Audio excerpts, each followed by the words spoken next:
Olá pessoal, tudo bem? Vamos falar de um assunto bastante complicado hoje da prótese parcial fixa. Aliás, são alguns temas que nós vamos entrelaçar aqui nessa conversa nossa. E eu gostaria que, deixa eu primeiro ver se está gravando aqui, está tudo certo. Está gravando, eu acredito. E aí. E aqui eu coloquei os 3 livros, turma, que nós estamos usando bastante aí para montar essas aulas, tá? Os 3 estão disponíveis na plataforma para vocês olharem lá, tá? Na minha biblioteca, viu?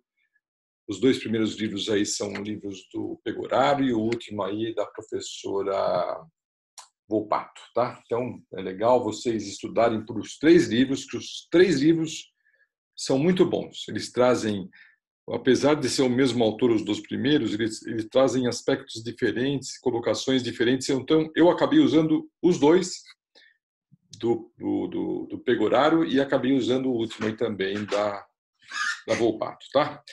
Então, estudem por esses livros aí, não deixe de estudar. Nós vamos falar um pouquinho essas próximas aulas, eu dividi elas, a nossa reunião foi bastante produtiva, eu achei que vocês foram ótimos na reunião, foi muito proveitoso. E aí eu dividi um pouco esse assunto, porque realmente é muito longo esse assunto aí, sabe? Então, nós vamos falar um pouquinho dos registros da relação maxilomandibular. E aí, cabe uma parte aí que é o seguinte, quando o paciente vai no seu consultório, ou vai na nossa clínica da faculdade, e você vai fazer uma prótese para ele, você observa a boca dele, olha como é que os dentes estão, você tem uma noção se tem extrusão, se não tem, se tem espaço protético, onde estão os espaços protéticos, você tem uma boa noção daquilo, olhando a boca. Só que na boca tem língua, tem saliva, às vezes o paciente ele é difícil de olhar porque a bochecha é um pouco apertada. Enfim, você tem um pouco de dificuldade de fazer um exame clínico muito bem feito na parte do engrenamento dos dentes. Então, é muito comum a gente moldar na nossa clínica, no nosso trabalho, moldar o paciente para a gente estudar o caso, sabe? E montar o caso no próximo item em articulador. Como os modelos montados em articulador, a gente consegue verificar como é que é a protrusão, a lateralidade do paciente, se ele tem guia canino, se não tem, se tem guia incisal, se não tem. A gente consegue verificar se tem dentes extruídos, se os dentes remanescentes estão mal posicionados, qual a oclusão dos dentes inferiores com superiores. Enfim, você consegue ter uma boa noção no articulador como o paciente está. E aí, baseado nisso, você começa, já com esse modelo de estudo, você faz um projeto, o que você vai fazer na boca dele. No nosso caso, logicamente, na clínica, nós vamos começar com casos bem menores, então nossa ideia é começar com casos menores, não adianta querer abraçar o mundo e pegar grandes reabilitações. Dentistas formados há muito tempo, muitas vezes, não fazem grandes reabilitações, porque é complexo o assunto, é difícil. Não é para assim, sair fazendo sem conhecer direito, porque o caminho é extremamente complicado muitas vezes. E a nossa caneta de alta rotação, ela tem uma característica irreversível, né? Na hora que você acaba desgastando estrutura, não volta mais, né? Então não pode errar, né? Então a gente tem que começar andando de triciclo para depois andar de bicicleta, né? Então, nós vamos supor que nós preparamos um dente ou 2 dentes, nós preparamos para fazer uma prótese de 3 elementos. Nós falamos no começo do curso para vocês que existem as próteses unitárias, existem as próteses múltiplas, né? As próteses maiores, né? Que você pode ter 3 elementos, 2 retentores e um pôntico. Lembra dessa história dos 2 retentores e um pôntico no meio? Então, você pode ter mais retentores, mais pônticos, depende da extensão da sua prótese. E você, depois que fez o preparo do dente ou daqueles 2 dentes, que vai receber uma prótese de 1 elemento ou de 3 elementos, por exemplo, né? Você já está com os dentes preparados, está tudo prontinho, e aí você pega e molda o paciente. Você utilizou lá, que nós já conversamos, ou a técnica do casquete para moldar, ou você usou o fio de afastamento, colocou 1 fio, 2 fios, não importa, usou um silicone, conseguiu moldar bem, fez o seu modelo que agora vai precisar ir para o laboratório, que é o modelo de trabalho, não é? Esse modelo de trabalho vai para o laboratório articulado, para o laboratório poder saber, normalmente, qual que é a oclusão que o paciente tem, como é que ele morde, né? Normalmente vai articulado. Todo caso vai articulado? Não, nem todo caso vai articulado. Os casos mais simples são mais tranquilos, né? Então, às vezes, o próprio profissional acaba mandando para o laboratório o modelo superior com o inferior, uma articulação entre eles, lá que pode ser uma cera ou qualquer outra coisa, nós vamos falar. E o laboratório, para casos mais simples, ele articula lá. Ele muitas vezes põe no articulador e acaba articulando lá. Isso é o clássico? É o que tem em livro? Lógico que não, né? Lógico que não. Né? Os livros recomendam a gente montar todos os casos em articulador. Né? Muito bem, você mandou para o laboratório, né? E aí você, montando em articulador, por exemplo, mandou para o laboratório pegou aquele seu modelo lá que você mandou, estava com a gengiva bem afastadinha, estava bonito, ele achou bonito o seu preparo, você caprichou, e ele fez um coping lá, por exemplo, com a metalocerâmica, um coping é uma infraestrutura metálica, não é? E aí você pegou aquele coping que chegou do laboratório e você vai olhar o coping. Então você olha, vê como é que está o coping, se ele está com a aparência boa, se não tem bolhas visíveis naquele coping, se tem alguma irregularidade ou não. Suponha que aquele coping está bom e você prova na boca, né? Que é a próxima que está aqui em amarelo aqui, olha. Faz a prova da infraestrutura na boca. E aí, na boca, você pode fazer alguns ajustes. Não tá entrando bem, está pegando em algum lugar, você pode fazer ajustes. Depois que você ajustou, vamos supor que ficou bom o coping, ele adaptou bem. E aí você vai fazer, então, o quê? Mandar para o laboratório para aplicar cerâmica, aquele coping. Isso se for uma coroa unitária, né? Você manda uma cartinha para o laboratório, uma receita, na verdade, falando, olha, eu provei o coping, está aqui e tal, e agora eu vou fazer uma moldagem, que é chamada moldagem de transferência. Nós vamos falar aqui para vocês um pouco mais baixo, ó, moldagem de transferência do coping, ó, aqui o último item aqui, ó. E aí você manda para o laboratório e o laboratório vai aplicar a cerâmica para você lá e você vai provar a cerâmica. Agora, isso para uma prótese unitária, que é mais tranquilo, né? Que você tem uma facilidade um pouco maior. A cerâmica vem, você prova na boca, isso é motivo para uma outra aula. O que eu quero dizer é que para estruturas maiores, tipo prótese de 3 elementos, 5 elementos, a coisa começa a complicar um pouco mais. Porque você colocou na boca, provou, está bem adaptado, ou você precisou adaptar, não importa, está bem adaptada, e aí você precisa mandar para o laboratório. Né? Dois aspectos são importantes aí. Em primeiro lugar, quando uma estrutura é muito grande, muito extensa, você tem uma estrutura de metal que vai para a boca, e essa estrutura de metal é muito grande, por exemplo, pegou molar, um espaço protético, um pré-molar, espaço protético, um canino, uma estrutura muito grande, né? Quando o laboratório funda essa estrutura em monobloco, ou seja, num bloco único, ele faz uma estrutura inteira. Você já aprendeu em materiais dentários que na hora da fundição o metal esfria. E o esfriamento dos materiais, quando ele faz a fundição desses copings, desses pônticos que estão ali, o esfriamento do metal causa o que no metal? Quando o metal esfria, acontece o quê? Quem respondeu contração acertou. O metal começa a contrair, ele contrai. Então é muito comum, se você mandar uma prótese dessa extensão para o laboratório de prótese, o laboratório de prótese fundir a prótese, chegar no seu consultório, na faculdade, aquele trabalho chegou, você vai provar na boca do paciente, pode ser que você coloque e ela não assente bem. Você fala, putz, mas não está entrando bem, isso aqui não está bem assentado, o que aconteceu? Resposta, contração do metal.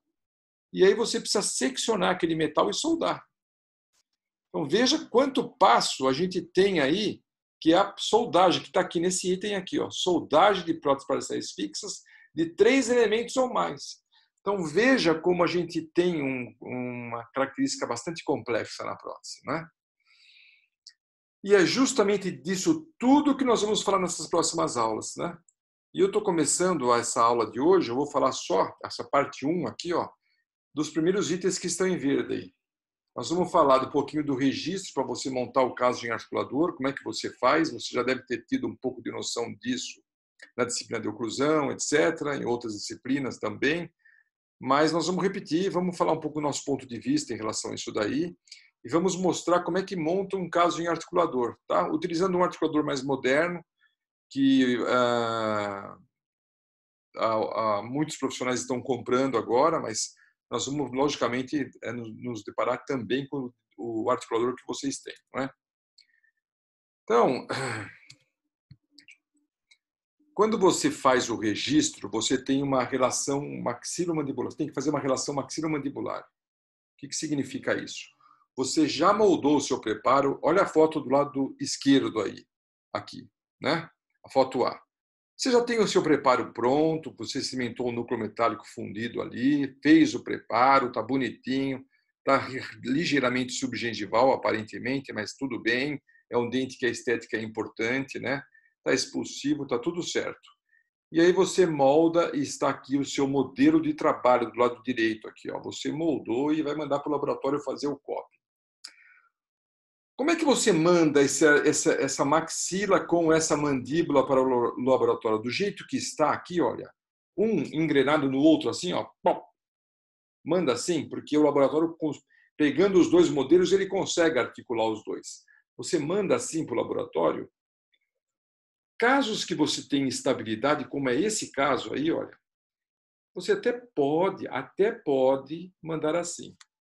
Particularmente, a gente gosta de fazer um registro em cera, sabe? Você pede para o paciente morder uma cera, na máxima intercuspidação habitual dele, assim, morde. Interpõe a cera no meio dos dentes, ele morde, e você tem um registro maxilomandibular lá. E manda os dois modelos com esse registro para o laboratório ter uma referência sua também de como é que o paciente morde. Agora, está nos livros dizendo que você pode fazer, inclusive no livro aqui do Pegorário, que você pode fazer o simples engrenamento dos modelos, sem a cera. É certo isso? Olha, se o Pegorário falou, é certo, mas vamos fazer um registro em cera? Marca ali, põe a cerinha. O máximo que pode acontecer é o laboratório não usar cera, não é? O máximo que pode acontecer, ele não usa cera e engrena os modelos, pronto. Mas você mandou um registro para ele. E por que esse caso teria uma estabilidade?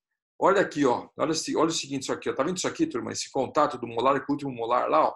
Você tem um contato desse lado de molar com molar.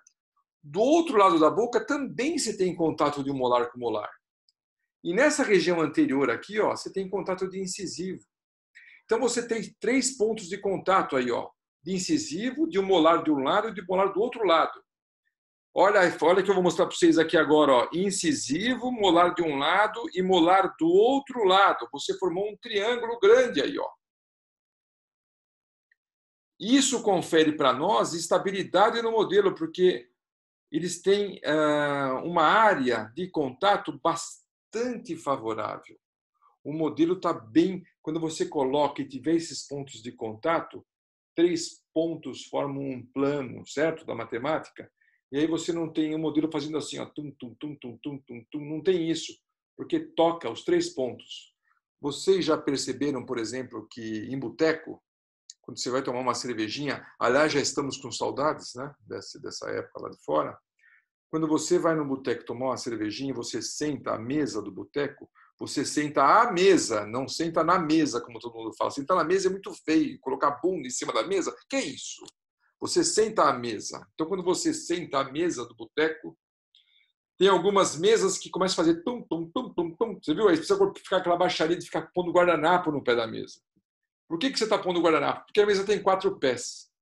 Eventualmente pode acontecer da mesa fazer esse joguinho. Se a mesa tivesse 3 pés, podia ser o piso que fosse, podia ter pedrinha no chão, podia ter o que fosse, podia ser um piso irregular, uns ladrilhos tudo mal colocado. Não ia fazer tum, tum, tum, tum, tum, porque 3 pontos formam um plano estável. É aí que está a estabilidade do caso aí. Nós temos um modelo estável, tem 3 pontos de contato, não faz tum, tum, tum. O modelo fica estabilizado, você pega um modelo no outro, você encosta assim, olha, engrena os modelos e eles ficam nitidamente estabilizados. Esses casos que os modelos ficam nitidamente estabilizados são muito mais favoráveis, né? Porque você pode até mandar, eventualmente, para o laboratório só como um registro maxilomandibular e o laboratório monta lá no articulador dele.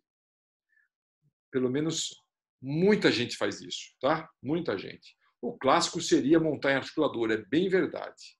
Mas muita gente faz assim. Está faltando só um dente no paciente, ali um pré-molar, por exemplo, e ele tem todos os outros dentes, você eventualmente pode mandar para o laboratório assim e ele monta lá, não é? A gente não precisa ficar tampando só com a peneira, porque isso daí é uma coisa que muita gente faz, não é? E como é que faz esse registro que eu falei para vocês em cera? Tem muita coisa descrita na literatura. Tem gente que põe uma lâmina de cera só, aquece uma lâmina de cera e põe lá no oclusal, o paciente morde uma lâmina. Tem gente que põe duas lâminas, faz duas lâminas, dobra assim, ó, faz duas lâminas, recorta, põe lá duas lâminas de cera. Tem gente que põe duas lâminas de cera e coloca, por exemplo, um filme, um pedacinho de chumbo de filme radiográfico no meio para dar um pouquinho mais de firmeza naquilo. Tudo bem. Tem gente que põe um papel alumínio no meio, abre a lâmina de cera, põe um papel alumínio no meio, fecha, e o paciente morde a cera com aquele papel alumínio no meio, porque diz que dá um pouquinho mais de resistência. Tudo bem. Tem gente que põe uma gaze no meio, que vocês estão vendo na foto aí, ó. Põe uma gaze no meio. Eu faço muito essa coisa com a gaze. Agora, não é todo mundo que faz, tá? Cada um faz o seu jeito. E não é que as pessoas estão erradas. Está certo, cada um faz o seu jeito. A literatura recomenda que nós coloquemos aí um reforço interno. Muitos autores falam, inclusive pedacinho de chumbo, cada um fala uma coisa. Eu acho que a gaze funciona bem. Agora, tem professor que eu conheço que não põe nada. Dobra as duas lâminas de cera, recorta, como está sendo mostrado nessa figura de baixo aqui, ó. Só que não põe a gaze no meio. Corta assim, olha, faz o formato da arcada, passa uma espátula em volta aqui para a cera não abrir e põe na interface oclusal do paciente. O paciente morde em máxima intercuspidação habitual, que é o jeito que ele está acostumado a morder, e está feito o registro.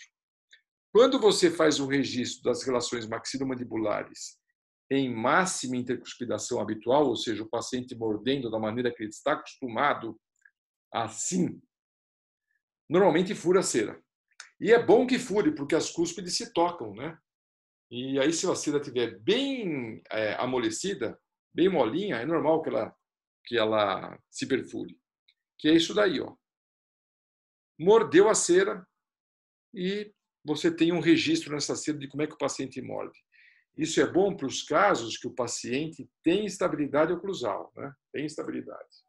Casos que não tem, ele perdeu o contato dos dentes do fundo, por exemplo. Aí já passa a não ter mais estabilidade. Casos aí, ó, se o paciente não tem estabilidade, você precisa de alguma referência no fundão lá, ele perdeu a referência dele. Então, de certa forma, você precisa criar referência. Foi o que eu coloquei aí, que eu acho, o termo melhor que eu achei foi isso aí. Criar uma referência. Se o paciente não tem referência posterior, você precisa criar. E como é que cria essa referência? Tem as três técnicas aí embaixo que vocês estão vendo. Existem até outras, se você quer saber, viu? Mas eu coloquei essas três aí. Casquete dos preparos. Você pode fazer um casquetinho sobre o preparo, eu vou mostrar para vocês. Você pode também fazer uma mordida em cera, né? E tem gente que põe, inclusive, um pouquinho de pasta zinco hialurônica na cera. Foi o que eu mostrei na aula de prótese parcial removível. Também pode fazer também isso daí. Pode utilizar um registro em silicone, né? São silicones especiais, silicones bastante resistentes. Depois que eles polimerizam, eles ficam bem rígidos, bem duros. E aí você pode fazer um registro em silicone. São maneiras amplas que você tem de fazer um registro de casos que o paciente não tem estabilidade. Mas, Mozinho, eu estou em dúvida, quais os casos que não têm estabilidade? Esse caso, por exemplo, aí, ó, que vocês estão vendo. O paciente tem os dentes superiores e o dente inferior, aqui o molar que vocês estão vendo, foi feito um preparo, ou seja, ele perdeu o contato com o antagônico, fez o preparo, desgastou o oclusal e perdeu o contato com o antagônico. Qual que é a referência que a gente tem? Qual que é o contato posterior que nós temos agora aí? Não tem contato posterior, né? Perdeu a referência. Então, o que a gente vai fazer agora? A nossa ideia aí seria fazer, eu estou vendo aí que tem um molar, um pré-molar preparado. Está vendo os pré-molar preparado também? Tá bonito os dois preparos, né? O molar e o pré-molar. E a ideia nossa seria colocar um ponto, que aí fazer uma prótese de 3 elementos. Mais ou menos assim, ó. Vamos tentar fazer um esqueminha aqui de uma prótese rabiscada aí. Ih, meu Deus do céu, não vai, negócio que travou. Meu Deus do céu, ó, chegou, pronto. Fazer uma prótese de 3 elementos assim, ó. Nossa ideia seria isso daí, fazer uma prótese de 3 elementos. Só que esse paciente não tem estabilidade, principalmente o que está escrito aqui no slide aqui, ó, no plano vertical, né? Quer dizer, quando ele fechar a boca e a mandíbula chegar, não tem ponto de parada aqui atrás, ó. Essa parte que ele tinha da coroa, que podia ter contato aqui atrás, ó, foi desgastada. Então nós perdemos a referência vertical aí, né? Perdemos essa referência. Não temos referência mais. Então, se nós tirarmos, por exemplo, essa prótese daí, tira a prótese daí, e o paciente fechar a boca, não vai tocar, dá uma olhada, não vai ter referência posterior, entendeu? O paciente já tocou todos os outros dentes, mas esse aí não tocou. E agora, como é que faz para ter essa referência posterior, né? Nós vamos ter que fazer um modelo que vai ter que vai ter que reproduzir, de certa forma, isso daí. Você vai ter que moldar o superior do paciente. Aliás, toda a prótese que a gente faz, a gente molda o antagônico, molda o superior, no caso, pode ser até conginato. Molda o inferior com um material melhor, né? Pode ser um silicone, por exemplo, né? E aí você vai ter que fazer uma relação maxilomandibular, né? Que na vida real o paciente tem, olha, e esse dente na vida real não encosta, porque você desgastou. Como é que se faz para criar essa referência, né? Então, existem algumas saídas para a gente criar essa referência. Olha o engrenamento dentário, que legal ficou, né? O provisório está bom, está tudo certinho, só que precisa ter uma referência para poder utilizar agora na montagem do articulador. Nós precisamos montar o articulador e deixar assim, ó. Nosso articulador, quando tiver com os dois modelos montados, tem que ficar do mesmo jeito que está na boca, né? Tem que ficar assim, olha. O técnico, quando receber o modelo dessa forma aí que vocês estão vendo na parte inferior, ele vai saber exatamente qual é a distância que o molar inferior tem dos molares superiores. A gente não pode errar nessa dimensão aqui, ó. Se você mandar uma coisa mais alta aqui, uma distância maior, o molar preparado ficar um pouco mais distante do superior, ele vai colocar C, ele vai inserir um coping aí, uma prótese, etc., com essa altura aí, ó. E quando você colocar aquele tijolão com essa altura na boca do paciente, o paciente morder, meu, o paciente vai assim, tá pegando, meu. Vai ficar alto pra caramba, você vai ter que desgastar. O ajuste que você vai ter aí vai ser um negócio que você vai perder a tarde inteira trabalhando, fazendo um ajuste por causa de um erro que aconteceu nessa dimensão vertical, no plano vertical do paciente, né? Então, para esses casos que nós não temos estabilidade, pode acontecer o contrário também. Na hora que você faz o engrenamento dos modelos, olha essa figura aqui, ó. Olha aqui do lado direito. Está vendo que o molar preparado do lado aqui está encostando na distal aqui do superior? Isso vocês estão vendo que está acontecendo no modelo, mas no paciente não é assim. Olha aqui no paciente como é que é, ó. O paciente fecha a boca assim. Ele já tocou outros dentes, olha, e o molar nem está tocando no antagônico. Isso daqui, ó, é falta de referência. Se você eventualmente mandar para o laboratório assim, do jeito que está aqui, ó, ele vai te telefonar, vai te mandar uma carta dizendo: meu amigo, eu não consigo fazer enceramento aqui, que não tem espaço aqui, ó. Não dá para fazer uma coroa aí. Erro na relação maxilomandibular. Você precisa achar uma relação correta aí. E para conseguir essa relação no plano vertical, principalmente, correto, uma maneira seria fazer o casquete, né? É uma maneira, tá? Existem outras, mas uma das maneiras é fazer um casquete. Então, veja aqui o nosso triângulo como ficou comprometido agora. Esse molar que vocês estão vendo aqui, ó, desse lado, é esse cara que não está encostando aqui, ó, nesse antagônico aqui, ó. Esse toca nesse, esse incisivo toca nesse incisivo, mas aqui, Muzilo, não estou vendo direito, dá para você aumentar? Dá, vamos aumentar aqui, ó. Pronto. Esse molar que foi preparado aqui, ó, não está tocando nesse molar superior aqui no antagônico. Então não se formou aquele triângulo nosso aqui, ó. Daquele triângulo faltou esse ponto aqui, ó, esse aqui que está com uma cruzinha, ó.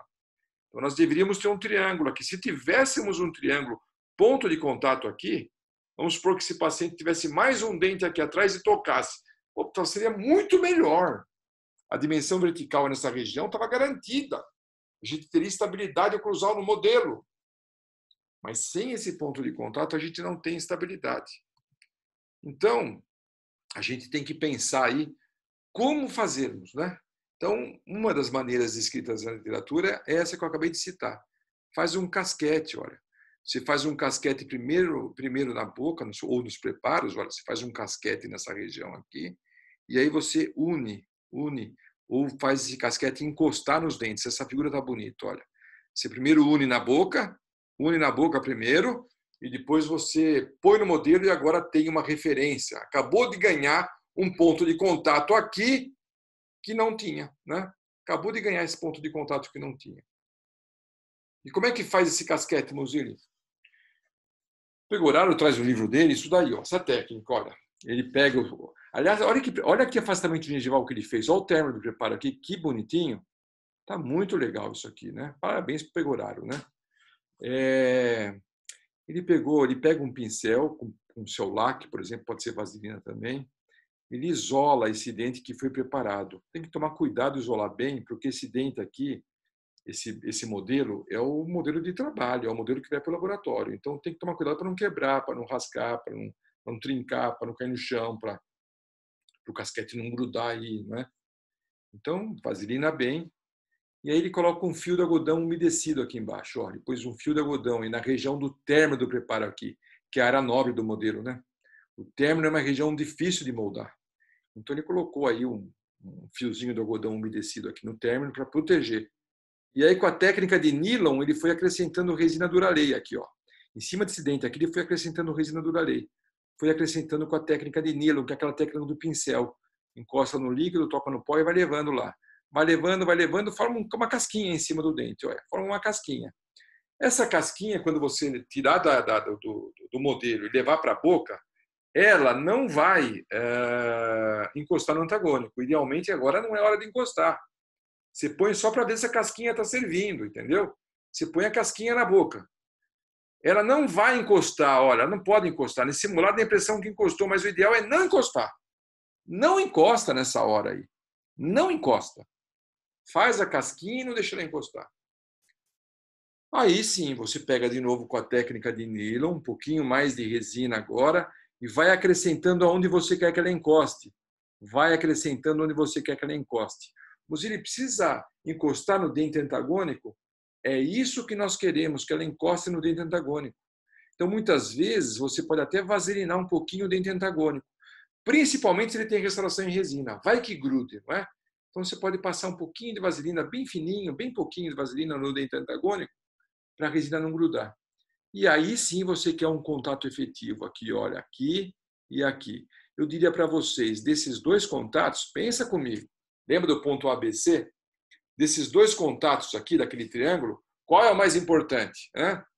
Ter contato no pré-molar aqui, ó, que foi feito, ótimo, ou ter contato do casquete do molar aqui, que também foi feito, ótimo. Qual dos dois é mais importante? Quem respondeu do molar, acertou. Nós estamos tentando correr atrás daquele triângulo equilátero lá que vocês viram. Não é? Então, esse contato do molar é mais importante que o do pré-molar. Mas, por via das dúvidas, foi feito nos dois. Ótimo, foi feito nos dois. Então, agora nós criamos uma referência que nós não tínhamos. Com essa referência, a gente tira esse casquete agora daqui, olha, vai para o modelo, coloca esse casquete no modelo, coloca no modelo, ele encaixa no modelo direitinho, né? Foi feito lá, inclusive, né? E aí, pega o antagônico e coloca sobre o modelo. E aí você vai ter uma boa relação aqui, ó. Que show de fotografia, não? Olha aqui o que foi acrescentado de resina com a referência que não tínhamos. E a mesma coisa aqui, olha, com essa referência que não tínhamos. Monta no articulador e quando você tira, você pode até remover os casquetes agora.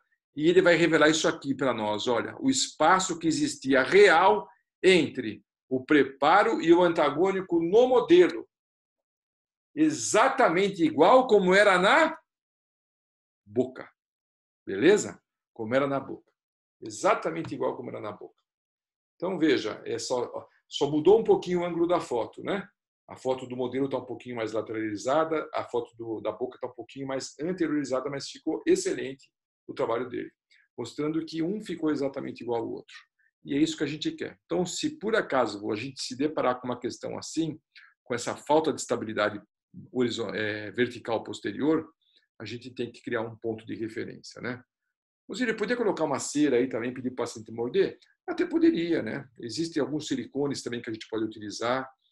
Existem alguns trabalhos que mostram até fazer uma cobrinha de Duralei, colocar ali, o paciente morde a Duralei. O que é importante é a gente não pecar nos excessos, não encher de Duralei. Se for trabalhar com silicone, não encher de silicone. Se for fazer um casquete, faz um casquete delicado, como ele fez aí, não faz aquele bolo, aquele casquetoma, parece um treco. Faz uma coisa mais delicada, né? O trabalho de prótese é muito cheio de detalhes e cada detalhe é importante para nós, né? Esse caso nós fizemos há muitos anos atrás, foi num curso de especialização, só para vocês verem aí que nós fizemos uma referência aí dos preparos inferiores, né? Utilizando casquetes nos preparos e ainda nós unimos os casquetes com fio de ortodontia, tanto de um lado, olha, quanto do outro. Foi utilizado um fio de ortodontia para unir os casquetes aí, né? Isso na época foi ideia que nós tivemos aí para conseguir um resultado interessante e pior que deu certo, né? Foi legal esse resultado. Olha lá, a montagem que nós fizemos na época lá, olha, de um lado, olha, os 3 casquetes engrenando no modelo superior e do outro lado os casquetes aqui unidos, também com ponto de referência ao ponto C aqui que nós não tínhamos, né? Agora temos. Então, com isso, graças a essa referência aqui, ó, nós conseguimos montar esse caso no articulador, exatamente numa relação muito próxima da vida real que ele tem, não é? Agora, o grande problema que a gente enfrenta, que eu falei até agora para vocês, dessa dimensão vertical, desse espaço vertical, um grande problema que a gente enfrenta muitas vezes é o problema do plano horizontal. Plano horizontal não significa dimensão vertical, muito pelo contrário, significa dimensão espacial horizontal, quer dizer, o paciente aonde ele vai levar a mandíbula dele. Pode acreditar no que eu vou falar, tem paciente que fecha a boca totalmente errado e os côndilos estão totalmente fora do lugar. Tem gente que fecha a boca. Aliás, na prótese total, isso nós abordamos bastante, né? Na prótese total, isso foi muito abordado. O paciente de prótese total perde todos os dentes, perde as referências, entende? O paciente de prótese total não tem nenhuma referência. Ele não tem nem dente da frente, nem dente de trás, não tem nada. Então, o paciente de prótese total, além de perder a dimensão, a referência vertical, como nós comentamos até agora, ele também perde a noção da dimensão no plano horizontal. Então, é muito comum um paciente de prótese total, você fala, Dona Maria, fecha a boca. Ela fala assim, fecha a boca, Dona Maria. Ela não sabe onde fechar a boca, ela não sabe onde levar a mandíbula. Ela não tem referência no plano horizontal. Esse caso que vocês estão vendo, aí a paciente tinha os dentes, olha, ela tinha os dentes. É um caso de muitos anos atrás, eu estava lá em Mogi das Cruzes ainda, e uma aluna nossa da graduação fez esse caso aí na clínica, viu? E foi um caso bastante interessante, porque não era para graduação esse caso era para pós-graduação. Mas nós acabamos fazendo na graduação. O paciente fechava a boca do jeito que vocês estão vendo aqui, olha, topo a topo. Ela fechava assim, se falava, abre a boca, ela abria. Fecha a boca, ela fechava assim. Ela tinha problema articular, dor, etc. Tinha uma série de problemas. Ela tinha ruídos nas articulações. Não tinha os dentes posteriores, ela usava uma removível aqui, olha, posterior, superior, mas não tinha dente embaixo. Ela não tinha os dentes embaixo aqui, ó. E na época, como ela fechava topo a topo dessa forma, nós desconfiamos que ela tinha uma perda aí, ó, no plano horizontal. Ela estava meio perdida, ela já tinha perdido o vertical, né? Porque os dentes estão desgastados. Uma paciente que era bruxista, ela rangia os dentes e ela já tinha perdido essa referência vertical. Só que ela também já tinha perdido a horizontal, porque eu acho, na época nós achamos, que ela estava acabando, quando ela fechava a boca, ela protruía a mandíbula. E ela fechava a boca sem querer, com o queixo um pouquinho para frente. Portanto, com os côndilos ligeiramente anteriorizados. Ela fechava a boca assim, se falava, fecha a boca. Ela fechava sempre assim, ó. E a paciente, a aluna falou, acho que ela precisa fazer órtese, porque ela morde topo a topo. Eu falei, talvez não. Talvez não. Talvez ela tenha levado a mandíbula dela para frente, porque ela tem dente anterior e ela mastiga com os dentes da frente. Toda vez que ela pega o bolo alimentar, ela joga o bolo alimentar aqui na frente e mastiga aqui, ó. Ela mastiga aqui, que é onde tem dente do fundo ela perdeu. E não é por acaso que está abrindo o diastema aqui, olha. Está abrindo o diastema aqui, ó. Provavelmente essa sobrecarga anterior, dente anterior, não foi feito para aguentar carga vertical. Quem aguenta a carga vertical é premolar para trás. E esses dentes anteriores recebendo essa carga da mastigação, eles começam a abrir, começam a bater, pum, pum, pum, vai. Eles começam a abrir aqui assim, ó. Eles começam a abrir, vai fazendo isso aqui, ó. Eles vão abrindo. E aí começa a aparecer diastema. Então ela já tem perda de dimensão vertical, essa paciente. Está abrindo os dentes anteriores. E aparentemente ela pode estar com a mandíbula protruída. Aparentemente ela pode estar com uma protrusão mandibular, assim, ó. Ela fecha assim porque o sistema neuromuscular dela está levando ela para essa posição. E aí nós vamos reabilitar assim ela? Melhor não, né? Nós vamos preservar o erro que está acontecendo aí, vamos piorar. Ela já tem dor na TM, tem sinais claros de DTM. Então, nós vamos reabilitar a paciente numa condição errada? Quer dizer, o cara tá com a mandíbula errada. Você vai lá e mantém o erro? Acho que vamos tentar consertar primeiro, né? Então, nós fizemos uma placa mio-relaxante para ela. Essa placa pegava toda a região posterior aqui, toque em posterior, ó, devolvemos uma estabilidade lá atrás. Ó. A placa é inferior, ó, a placa toda aqui. A mandíbula, nós fizemos uma placa inferior. E essa placa tocava nos molares posteriores dela, em acrílico aqui de cima, molares artificiais. Ótimo, já é uma referência. E ela usou essa placa que nós fizemos, uma placa mio-relaxante, durante 3 semanas. E nós fomos ajustando toda semana a placa. Ela vinha, via quais os pontos de contato que tinha, nós fomos ajustando, e a mandíbula dela, por incrível que pareça, começou a caminhar. Ela começou a sentir mais conforto, começou a sentir menos dor, começou a sentir mais conforto mesmo, mais tranquilidade para mastigar. Ela comia com a placa, inclusive. Ela comia com a placa. Tirava, escovava a placa e punha a placa de novo. Orientação nossa. Dormia com a placa. Antes de dormir, tirava a placa, escovava bem a plaquinha, põe na boca e dormia com a placa. E o cérebro dela foi entendendo que aquela posição dela lá estava diferente do que era, né? E a mandíbula dela começou a andar. Depois de 3 semanas, vamos ver essa foto aqui de baixo, assim, ó. Olha o que a mandíbula recuou, turma. Ela mordia topo a topo. Aonde ela está mordendo agora? Olha a situação de normalidade. A mandíbula dela deu uma ré. Foi para trás a mandíbula. Quanto ela foi para trás? Sei lá, uns 5 milímetros, talvez. Meu Deus do céu! Mas por que foi para trás? Porque a placa mio-relaxante promoveu um desarranjo neuromuscular. Deu um nó no sistema nervoso dela, falando, meu Deus, o que nós vamos fechar? Onde nós vamos fechar agora? Não sei. Relaxa a musculatura. Por isso que chama mio-relaxante. A musculatura que antes estava tensa, dura e trabalhava sempre forçada para frente, com o uso desse dispositivo, acabou relaxando, nós causamos uma desprogramação neuromuscular. E aí a musculatura relaxou e ela acabou voltando a mandíbula para trás. Nós mexemos no plano horizontal da paciente antes de fazer a prótese, né? A partir daí, nós fizemos a reabilitação. E a paciente, então, ganhou uma nova mordida, agora sem ser topo a topo, olha. Sem ser topo a topo. E com isso, os problemas articulares que ela tinha melhorou bastante, né? Esse caso, você vê que é um caso de removível superior e inferior, né? Nós vamos falar mais para frente com vocês na disciplina de removível desse caso. Nós vamos detalhar exatamente como aconteceu, foi um caso bastante interessante. Mas o paciente está agora ficou reabilitado, ficou bem, né? Passou a mastigar com os dentes posteriores, né? Tirou a sobrecarga dos dentes anteriores, a dor desapareceu, né? E teve gente que criticou. É uma história bem legal essa daí. Mais para frente a gente conta, né? Então veja, vamos pensar assim no plano horizontal.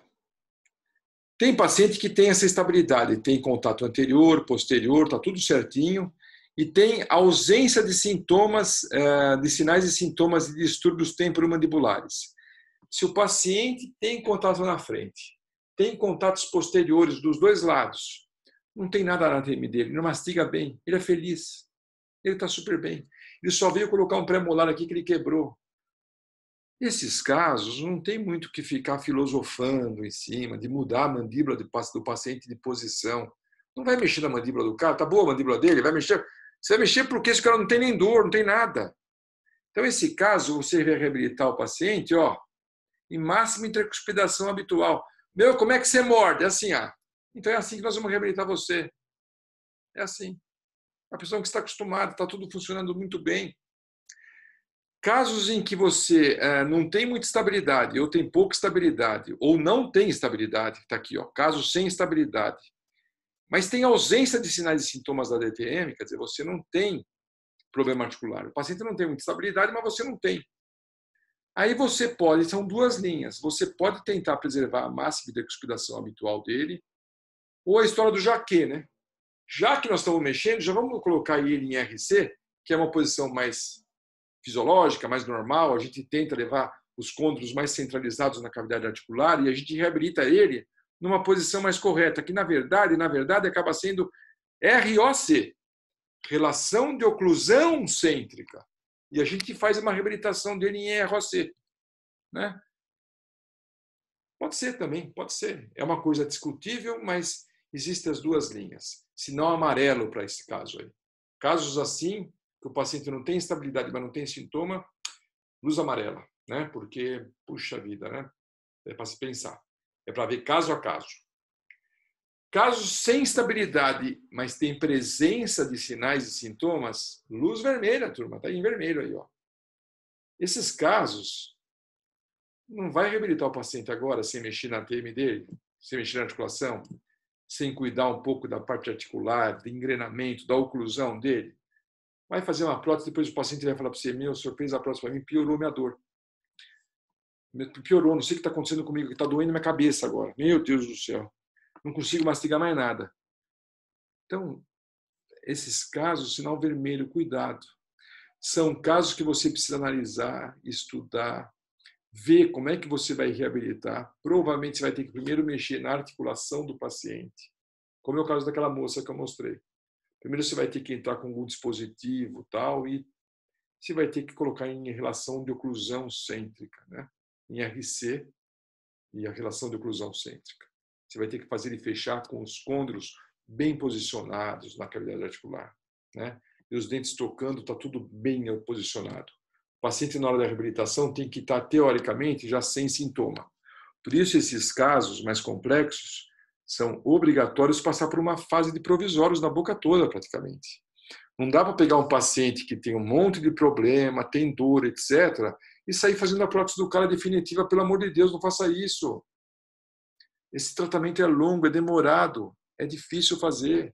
E você tem que passar por uma fase de provisório, porque o provisório para nós é um test drive, né? Você vai ver no provisório o que o paciente está sentindo, como é que ele está, se está melhorando, se não está. Provisório é uma coisa que você pode alterar. Você pode alterar no provisório a dimensão vertical, você pode aumentar a dimensão vertical, você pode diminuir a dimensão vertical, você pode dar um novo tipo de contato nos dentes. O paciente obrigatoriamente tem que passar por uma fase de provisório terapêutico e vai usar essa prótese provisória terapêutica durante um tempo, né? Até ele estabilizar. Falou, pô, agora eu estou me sentindo bem. Estou bem agora, olha, estou mastigando, está tudo bem. Esses provisórios são ruins porque de vez em quando solta, né, doutor? Solta, mas é uma fase obrigatória a passar. Não dá para a gente colocar definitiva assim você está assim bem. Então você necessariamente tem que tratar primeiro dele para depois pensar em prótese definitiva. Nós vamos fazer vermelho na faculdade? Nem a pau, Juvenal, são loucos. Não dá para fazer isso aí. Às vezes a gente faz o consultório, são casos raros, a gente faz às vezes. Isso é caso para curso de especialização, é caso para ter gente gabaritada junto, né? A gente tem que começar a andar de triciclo, né?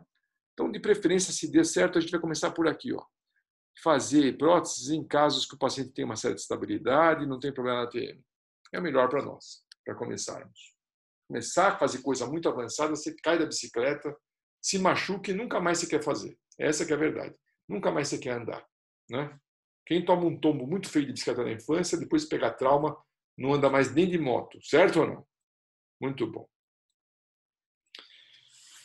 E aí nós vamos, então, tentar pensar um pouquinho sobre essas relações que eu acabei de falar, né? Porque quando a gente vai montar o caso do paciente no articulador, né? A gente precisa saber se a gente vai montar o caso em máxima intercuspidação ou se vai montar ele em RC, né? Vai tentar levar ele para a tal da relação de oclusão cêntrica. Na maioria dos casos, se a gente for fazer mais simples na nossa clínica, lógico que vai ser em MH. O paciente não tem sintoma, tem estabilidade, está tudo bem, então vai ser MH. Agora, tem casos que você precisa lançar mão da relação central, né? Ou da relação cêntrica, que é chamada também. E o que é relação cêntrica, né? Aliás, antes de eu colocar a definição de relação cêntrica, gostaram do desenho, turma? Bonito, hein? Fala a verdade, tá bem bonito esse desenho. Eu também gostei bastante, viu? Relação cêntrica é essa posição que vocês estão vendo aí no desenho, né? O côndilo está relativamente centrado na cavidade articular, o disco que está em azul está ligeiramente anteriorizado e está posicionado com a vertente anterior do côndilo e a vertente posterior da eminência articular. Vou repetir, ó. Vertente anterior do côndilo é onde está o disco, ó. Olha o disco aqui, ó. Vertente anterior do côndilo e aqui a vertente posterior da eminência. A eminência está aqui, ó. Essa é a vertente anterior da eminência e essa aqui é a vertente posterior da eminência articular. E o disco articular está justamente interposto entre a vertente anterior do côndilo e a vertente posterior da eminência articular. E está bem centralizado na cavidade articular. Os músculos estão relativamente relaxados e os côndilos dos dois lados estão na mesma posição. Estão bem posicionados na mesma posição, relativamente centrados com o disco nessa posição fisiológica. Então, se a gente for ver a definição de relação cêntrica que o Pegoraro traz, veja, o que eu falei para vocês da relação cêntrica, eu nem toquei no assunto de dentes, certo ou não? Eu defini para vocês relação cêntrica mostrando isso aqui, ó. Eu não falei de dentes. E relação cêntrica realmente não tem nada a ver com dente, turma. Relação cêntrica ou relação central é uma relação de articulação temporomandibular, de côndilo com fossa mandibular, né? É essa a relação cêntrica. E o Pegoraro traz essa definição para nós, né? Ele fala aqui, o que é relação cêntrica ou central? É uma relação maxilomandibular e que os côndilos estão centralizados nas fossas mandibulares e apoiados sobre as vertentes posteriores das eminências articulares, com os respectivos discos articulares devidamente interpostos. Foi exatamente o que eu estava falando para vocês, entendeu? Bem legal. Então, é uma posição fisiológica. Essa posição aí seria muito bom. E não precisa ter contato dentário. Você consegue levar o paciente nessa posição porque ele é reproduzível. É uma posição muito reproduzível. Tanto que na prótese total a gente não tem referência, a gente tenta usar isso aí, ó, a relação central ou relação cêntrica, né? Então está aqui, olha, uma imagem que a gente mostra aí o côndilo aqui, olha, bem centralizado. Quem quiser ver o côndilo maior está aqui, olha, a fossa, e aqui está o côndilo, ele está numa posição bem centralizada. O disco provavelmente está numa região ligeiramente interiorizada aqui entre a vertente anterior do côndilo e a posterior da eminência articular. E os dentes não estão encostando, ó. Não tem nada a ver com dente. Relação central é isso aqui, não toca em dentes, né? Essa figura aqui, se não me engano, e essas demais, até mostrei para vocês numa aula de prótese total que nós conversamos, tá? Quando a gente fala em máxima intercuspidação, aí já tem contato dentário, porque olha o nome, intercuspidação, as cúspides estão se intercuspidando, né? E é habitual, por quê? Porque é o hábito do paciente fecha a boca, é habitual. Então, é uma posição em que haja o maior número de contatos, por isso que é máxima. É o maior número de contatos possíveis dos dentes da mandíbula com os da maxila. E é habitual porque o paciente fecha na posição habitual dele. Então, é uma posição estritamente dental. Tem nada a ver com a TM agora, certo? Não? É uma posição estritamente dental, onde apresenta-se o máximo de contatos interdentais. Trata-se de uma posição dinâmica, ou seja, que se altera ao longo dos anos em decorrência de tratamento odontológico. Essa definição final aí está no livro do Pegoraro. Ele que fala. Inclusive por causa dos desgastes naturais dos dentes. Então, de acordo com as restaurações que o paciente faz, restauração que ficou alta, tal, isso vai mudando. Os dentes vão se desgastando, vai mudando a máxima intercuspidação. Com o tempo vai mudando, né? Então tá aí, ó, a máxima intercuspidação. É estritamente aqui, ó, a máxima intercuspidação está aqui. Não tem nada a ver com o côndilo. Aliás, na maioria dos casos, nós temos uma posição de máxima intercuspidação e que os côndilos estão fora de centro, ó. Tá ligeiramente. É o que acontece na maioria da população. A maioria de nós tem essa situação. A gente tem uma máxima de intercuspidação. Só que os nossos côndilos provavelmente estão um pouquinho fora de lugar. Provavelmente. 80% de nós é assim, né? O ideal não seria isso, né? O ideal seria que a gente tivesse isso daqui, ó. Uma oclusão em relação cêntrica. Ou, se quiser, relação em oclusão cêntrica, tá? Relação em oclusão cêntrica. Isso seria o ideal, né? Isso seria uma condição bastante ideal. E o que é essa relação de oclusão cêntrica? Suponha que você está em RC. Relaxa, fica em RC. Os côndilos estão bem centralizados, apoiados nas vertentes que eu já citei. Está tudo certinho, o paciente está bem relaxado, a mandíbula está fazendo rotação pura. Rotação pura. esse movimento de rotação pura, nos 20 milímetros iniciais da abertura bucal, aqui, ó, 20 milímetros iniciais aproximadamente, 2 dedos, a gente só praticamente realiza a rotação dos côndulos. Os côndulos praticamente só fazem assim, ó. Né? Vou fazer o movimento certo, peraí. Certo? É só isso. Os côndulos rotacionam dentro da cavidade articular. Até os 20 milímetros é isso. Passou de 20 milímetros, os côndulos transladam, eles saem da cavidade articular. Né? E aí acontece o movimento de translação dos côndulos. O que nos interessa na RC é esse pedacinho dos 20 milímetros iniciais. Essa relação central acontece aqui, ó. Quando os côndulos simplesmente rotacionam no lugar certinho. E aí, se você continuar rotacionando os côndulos e vai fechando, e os dentes todos tocarem, pá, tocou todo mundo, coisa que é raro acontecer, mas se tocar todo mundo, nós estamos com uma máxima intercuspidação habitual aqui, ó, coincidente com a relação central. Ganhamos uma oclusão em relação cêntrica. Seria tão bom se a gente tivesse todos uma oclusão em relação cêntrica. Seria uma oclusão e a relação seria cêntrica. Putz, seria muito bom, mas nós não somos assim. Na definição de oclusão em relação cêntrica, ou relação de oclusão cêntrica, a mesma coisa, né? É uma relação de contato dental que preserva o posicionamento em RC. Olha a definição. Tranquilo, né, turma? Na cavidade articular. Essa posição é empregada em tratamentos extensos em que todas as superfícies oclusais dos dentes da maxila ou mandíbula serão restauradas, ou seja, quando o plano é criar um novo padrão oclusal. Eu nem diria todas, viu? Que está todas as superfícies oclusais. Muitas vezes pode ser a maioria, inclusive. Você tem meia arcada do paciente, ele perdeu os dentes da meia arcada, perdeu os dentes do fundo, sobrou 6 dentes nele aqui na frente, aqui do lado, aqui, ó. Só. Você não tem muita referência aí, vai fazer o quê? Não tem. Ou se o paciente só tem os 6, tem de canino a canino, você não tem referência também, perdeu as referências posteriores. Esses casos, muitas vezes, o paciente, se tem um leve sintoma de problema articular nas ATMs, etc., na musculatura, a gente já tenta restaurar o paciente, reabilitar o paciente em RC ou em ROC, que nós estamos conversando agora. Né? Então, esta seria uma posição ideal para grandes reabilitações. Né? Então, é isso, olha.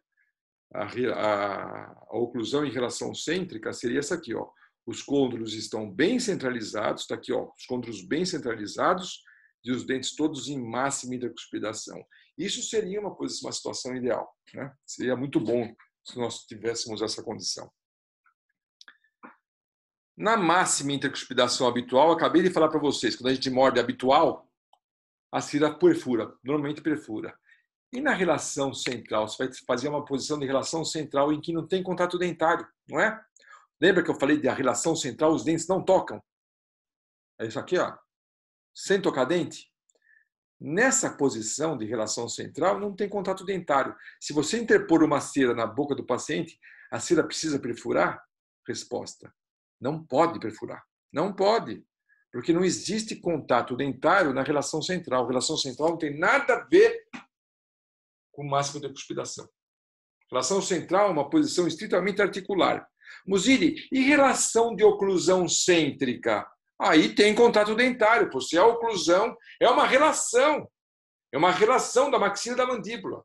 Em oclusão e cêntrica por causa da TM. Aí tem contato.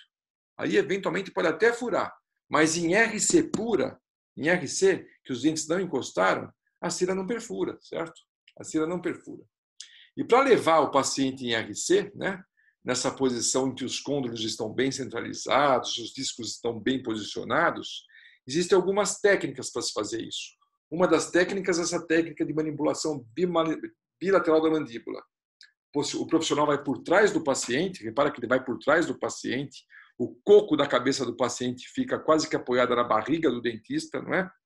E aí ele pega as mãos, coloca os polegares no mento do paciente, aqui, olha, os 2 polegares no mento do paciente, e os demais dedos ele coloca aqui no ângulo e na parte inferior da mandíbula. Pega ângulo e ramo e ângulo da mandíbula aqui, ó, nessa parte de baixo aqui, ó. E aí ele pondo a mão assim, olha, ele vai tentando Deu para entender o que eu fiz? Ele vai tentando, ó, com essa posição mais ou menos aqui que ele pega, por trás do paciente. Ele vai falando, relaxa. E vai tentando fazer o paciente ficar no movimento de rotação pura. Quando ele sentir que a musculatura está solta, ele pode interpor uma cera no meio e marcar a cera sem perfurar. Ele obtém um registro da cera que vai mostrar para ele o seguinte: esse registro em cera está mostrando para você, dentista, que o posicionamento da maxila e da mandíbula nesse registro é de relação central ou de relação cêntrica. Esse registro é de RC, né? Portanto, a cera não perfura, né? Existe só essa técnica? Não, não existe só essa técnica. Essa técnica é bastante clássica e muito bem feita, mas existe a técnica de uma mão só. Você pode tentar usar uma mão só e se posicionar na frente do paciente, que foi preconizada por Peter Dawson, né? Peter Dawson fez isso aí, ó. Ele usou dessa forma.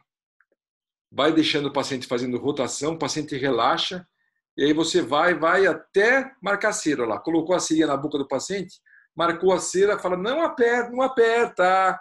Não aperta que eu não quero que perfure a cera. Então, ó, repetindo o vídeo aí, ó, tá repetindo. Vai manipulando com uma mão só, é a técnica de Peter Dawson. Você vai manipulando com uma mão só, normalmente o polegar pega aqui no mento, e o certo seria, olha, tá até um pouquinho diferente no vídeo aí, ó. O certo seria esses dois dedos aqui, ó. Um de cada lado da mandíbula aqui, ó. Esses dois dedos aqui, ó. O indicador e o dedo médio aqui, um de cada lado, ó. E o polegar aqui, ó. E aí, ó. Isso seria o mais certo.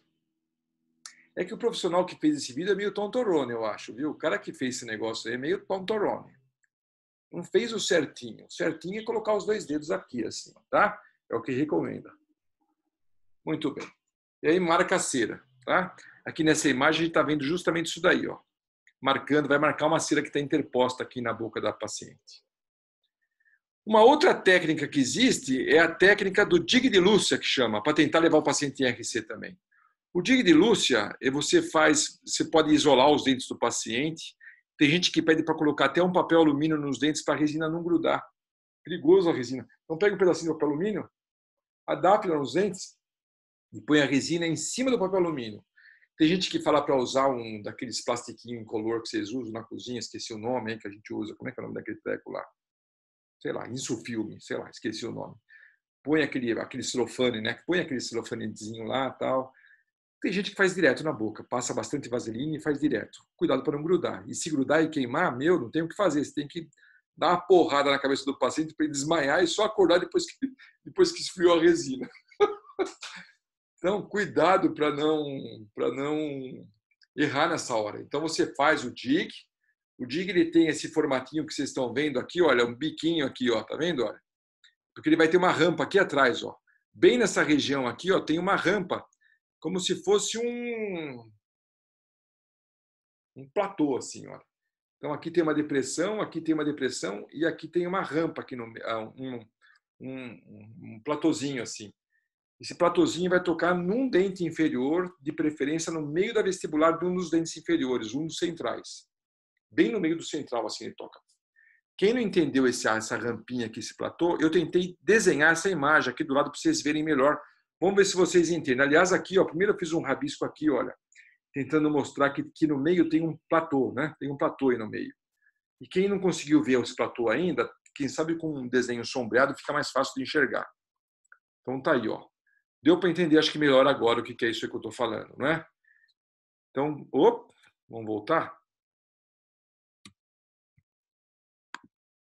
Aí, putz, meu Deus do céu, para de acontecer isso. Aí, parou. Então, repara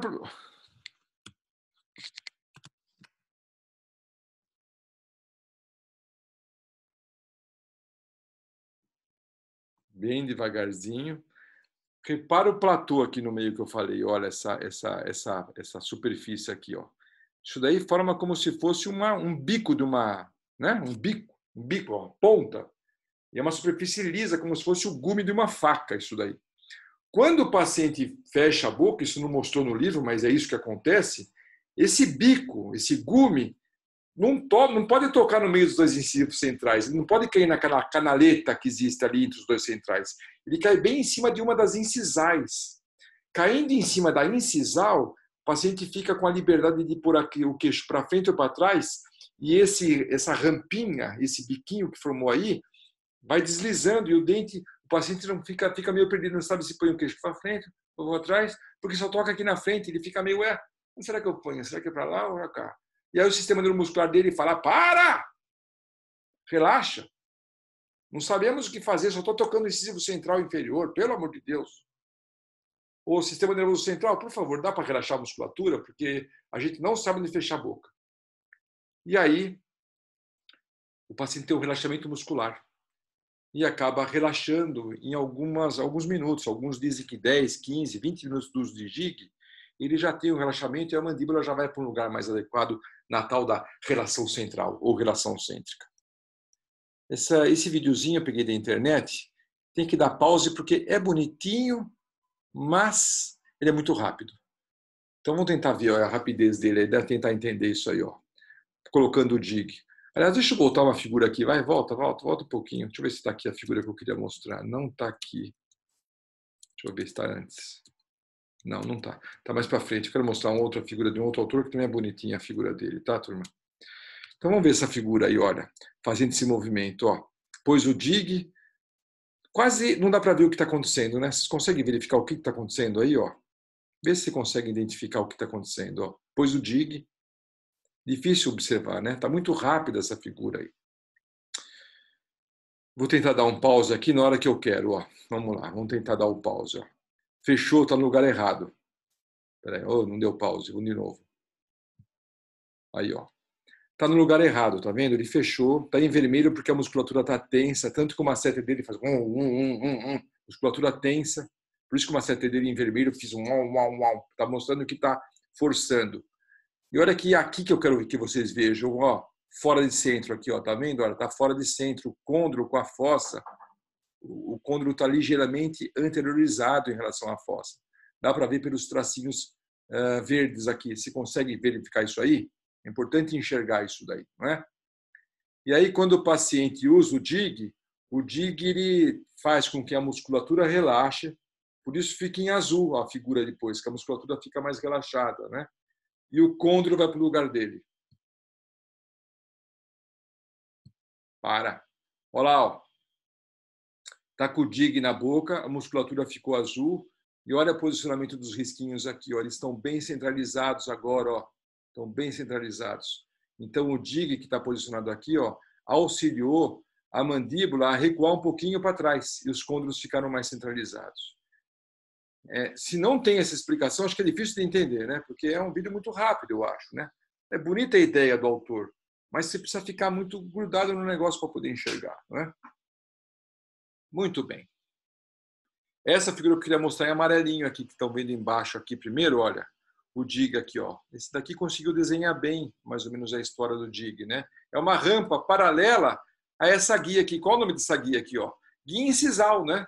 A guia incisal da palatina superior aqui, É uma rampinha paralela a essa guia. E aí, quando o paciente usa o jig, os dentes não encostam, a cera é super grossa. Tanto que para fazer uma relação oclusal aqui, maxilomandibular em RC, uma lâmina de cera não dá, é muito fina, não dá. Uma lâmina é muito pouco. Você precisa usar 2 a 3 lâminas, pelo menos, aí, para poder ter essa relação aqui, melhor, porque uma lâmina é muito pouco para fazer isso daí. Para fazer, se quer fazer um registro em relação central, esquece uma lâmina não dá, é muito pouco. Precisa usar mais, né? Bonita essa foto também da internet, certo? Uma outra técnica, acho que a última talvez, de conseguir obter a tal da relação central, é essa técnica de Long, James Long, né? Ele usa um espaçador. E nesse espaçador ele interpõe entre os dentes aqui, entre os incisivos, olha, ele interpõe umas fitas que têm uma espessura constante, né? Como se fosse uma fita de um poliéter um pouco mais grosso até, é uma fita. Lembra filme radiográfico, lembra coisa parecida, de plástico, né? Uma fita plástica. E aí está aqui uma figura de livro também mostrando aí a paciente mordendo esse jig. essa técnica de Long. E aí, ele mordendo, ele vai ter um efeito parecido com o do Dick. Na hora que ele morde essa fita no meio dos dentes, os dentes posteriores não encostam os dentes de trás, só toca nessa rampa anterior, e aí a mandíbula tende a ir para trás. Tende a ir numa posição de relação cêntrica. Só que, para quem utiliza essas técnicas, ou do Dick de Lúcia, que eu mostrei, ou para esses espaçadores de James Long, aí, essa técnica de Long, necessariamente precisa recortar a cera aqui na frente, ó, porque para colocar ou o dig ou o espaçador aqui na frente, você precisa ter espaço, senão não cabe, não é? E a cera parece que perfurou, mas não perfurou, turma, tá? A cera não perfurou. E aí você faz essa técnica para também tentar obter a tal da relação central. Aí, ó, qualquer técnica que você faça registro em RC, a cera não perfura. Ela fica, olha, sem perfurar. As oclusais não perfuram, tá? Mas outra maneira de se fazer utilizando silicone, olha, isso aqui é para gente chique, tá, turma? Silicone especial para fazer mordida, tá? Então, existem algumas bisnagas aí, ó, que você trabalha com aquelas pistolas, que você descarrega uma quantidade de silicone na oclusal dos dentes. O silicone é bem molinho nessa fase, que está recém-manipulado, né? A própria bisnaga tem um sistema auto-mix que mistura os materiais. Quando você põe na oclusal, ela já mistura, e aí o paciente fecha a boca e você registra utilizando o silicone. O silicone pode ser utilizado tanto para RC quanto para máxima hidrocuspidação, para MH, né? Máxima hidrocuspidação habitual. Tanto faz. Tem vários tipos de silicone, né, para você utilizar. Tem gente que usa o pesado, que é esse que nós já conhecemos, né, que nós já usamos no laboratório várias vezes. É o melhor que tem? Não, não é o melhor que tem. Isso aqui é uma adaptação que a gente faz, né? Eventualmente você pode fazer um registro em silicone, você faz uma cobrinha de silicone, põe em cima das oclusais e faz o registro, ou em MH ou RC, tanto faz. Cuidado com o excesso. Se tiver excesso, não fica bom. Aqui no caso ele não colocou excesso, tá bom. Do jeito que ele fez aqui tá bonito, tá feito, tá bem feita. E pelo jeito ele fez em RC, porque parece que o silicone não perfurou, né? Casos mais complexos, a gente mistura técnica, né? Então, olha o caos que está a mordida desse paciente aqui, ó. Caótica a mordida dele, né? Então, por ser caótica, a gente não tem referência nenhuma, e nem posterior e nem anterior, percebeu? Não tem referência. Esse cara nós vamos ter que trabalhar com RC, com relação central, porque não tem referência. Ele perdeu a dimensão vertical, só tem um contato aqui no dente que está tudo estragado, né? Então, não tem referência. Esse cara é um paciente sem referência. E aí, para isso, você lança a mão, às vezes, de vários recursos para poder fazer uma relação maxilomandibular. No caso aqui, o autor, né, o Pegoraro com os demais autores nesse livro mais recente dele, ele fez uma base de resina, olha, uma base de resina, aqui embaixo tem resina, tá? Colocou cera nessa base de resina como se fosse um rolete de cera de prótese total, né? Para que os dentes, devagarzinho, marquem essa cera aqui embaixo. Ó. E na região posterior, ele também fez na mandíbula uma base em resina, está aqui a base em resina, olha. Ele fez na mandíbula uma base em resina, que está sendo mostrada aqui também, olha. E aí, nessa base de resina, ele fez um calombinho e faz uma relação aqui com resina e dente, que nós já mostramos para vocês. Então, veja que ele misturou técnica. Por que ele teve que fazer isso? Porque nessa situação caótica que vocês estão vendo aí, não tem muito como fazer uma relação maxilomandibular, né? Então, acaba lançando mão de algumas técnicas para tentar montar melhor o articulador. E dá certo? Dá certo. Olha aqui, ó. O caso do paciente aqui, olha, na boca dele como é que estava. Isso foi levado para o articulador, olha, o modelo inferior com o modelo superior. Veja a situação de igualdade que ficou aqui, olha. Olha o vãozinho que tem aqui entre o central e a cera. E olha o vãozinho entre o central e a cera aqui, ó. Dá para ver que esses dentes posteriores estão instruídos aqui, olha, tocando na resina lá atrás, ó. E dá para ver que os dentes posteriores estão instruídos aqui, ó, tocando na resina lá atrás. Do outro lado, ó, tocando a resina superior com essa lombada que ele fez aqui, ó. Mesma coisa ali, ó, tocando na lombada. Então são casos que acaba lançando mão de casos mais complexos, né, para poder montar articulador, tá? Acho, turma, que nós já deu nosso tempo. Eu teria que continuar, mas acho que é loucura continuar isso aqui. Nós passamos muito conceito já para vocês de cara. E eu, se tiver essa noite aqui, se eu tiver estado físico normal, eu gravo a segunda parte da aula. Vai ter terceira, quarta parte dessa aula aqui ainda, tá? Mas eu gravo a segunda ou terceira parte. Por enquanto, assisto essa primeira, que é a parte importante para vocês. A gente volta na próxima aula aqui, ó. Por que fazer o registro? Por que a gente tem que fazer o registro, tá bom? Até uma próxima, turma, pessoal. Até mais. Vamos beber uma água.